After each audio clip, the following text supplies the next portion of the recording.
Hello' guys, আজি ধান কটা শেষ কৰিছে দেই ৰাইজে। মানে আমাৰ বাহঁতৰ ধান কটা শেষ কৰিছে আৰু এইফালে চাওকচোন গোটেই বহি মেলি ভাত খাবৰ সময়ত আমি যিহেতু পাইছোঁহি। আমি দুপৰীয়াহে আহিছিলোঁ, অলপ মানে এনেই এনজয় কৰিবলৈ আহিলোঁ।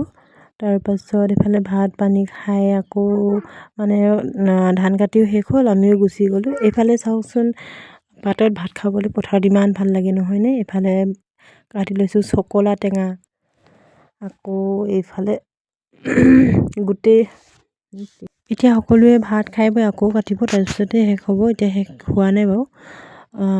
এইফালে চাওকচোন ভাত খাই মেলি চব দাৱনী গ'লেই আৰু ধান কাটিবৰ কাৰণে, গোটেই দাৱনী ধান কাটিব গ'লেই। এইফালে 20জনীমান আছে। এইফালে আমি দাৱনীখিনি ভাত খোৱাৰ পাছত আমি খাইছোঁ আৰু টেঙা মানে আৰু অলপ খাবলৈ মন গ'ল, সেইকাৰণে কাটি ল'লোঁ। এইফালে পথাৰৰ ধান কটা আমেজেই বেলেগ নহয়নে। ইমান ভাল লাগে ভাত খোৱা, ধান কটা এইবোৰ দেখিলে মানে ইমান ভাল লাগে নহয়নে বাৰু।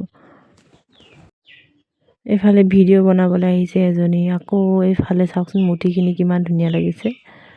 অলপ আমিও এমুঠি দুমুঠি কাটি আহি গ'লোঁ আৰু আমিও কাটিলোঁ অলপ, ইমান কটা নাই কাৰণ আমি কাচি চাচি অনা নাছিলোঁ। আৰু ইফালে চাওকচোন বগলীকেইটা ইমান ধুনীয়াকৈ উৰিছে।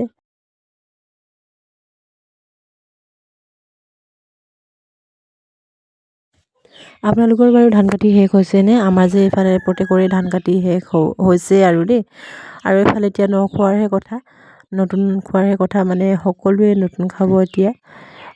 জানুৱাৰীলৈকে নতুন খাই কিছুমানৰ শেষে হয়গৈ আৰু এতিয়া প্ৰত্যেকৰ ঘৰতে নতুন খাব, হাঁহ চাহ বধ কৰিব আৰু খোৱাহে কথা আৰু। এইফালে চাওকচোন পথাৰত এনেকুৱা গছবোৰ কিছুমান জগি থাকে, এইবোৰ হ'ল এৰেনা পাত, এৰেনা গছ বুলি কয়। এইবোৰ এৰেনা গুটি, চাওকচোন ইমান ধুনীয়া গছজোপা একদম।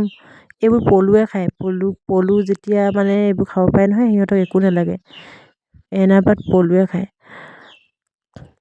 এনেই মই অলপ ভিডিঅ' কৰি ৰাখিলোঁ, পথাৰত যিহেতু এনেকুৱা গছবোৰ দেখিলে মানে ভাল লাগে। কিছুমানৰ পথাৰত গছ বহুত থাকে, কিন্তু আমাৰ পথাৰত গছ গছনি নাই, যিহেতু পথাৰখন বহুত ডাঙৰ। কিন্তু আমাৰ পথাৰখনৰ চাৰিওফালে ইমান ধুনীয়াকৈ গছ গছনি আছে। চাওকচোন চাৰিওফালে গাঁও আছে আৰু চাৰিওফালে গছ গছনি, এইবোৰ মানে জংঘলৰ নিচিনাহে লাগে। চাৰিওফালে ঘৰ আছে নিচিনা নালাগে, কাৰণ দূৰৰ পৰা দেখিলে মানে ঘৰ আছে যেন নালাগে একেবাৰে।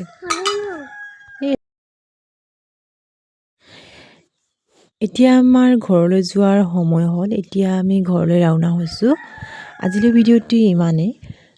মোৰ ভিডিঅ'টি যদি ভাল লাগিলে like comment share and subscribe কৰি দিব বুলি আশা ৰাখিলোঁ, আৰু বেল আইকনটো টিপিবলৈ নাপাহৰিব। আজিলৈ ভিডিঅ'টি ইমানেই। Bye bye.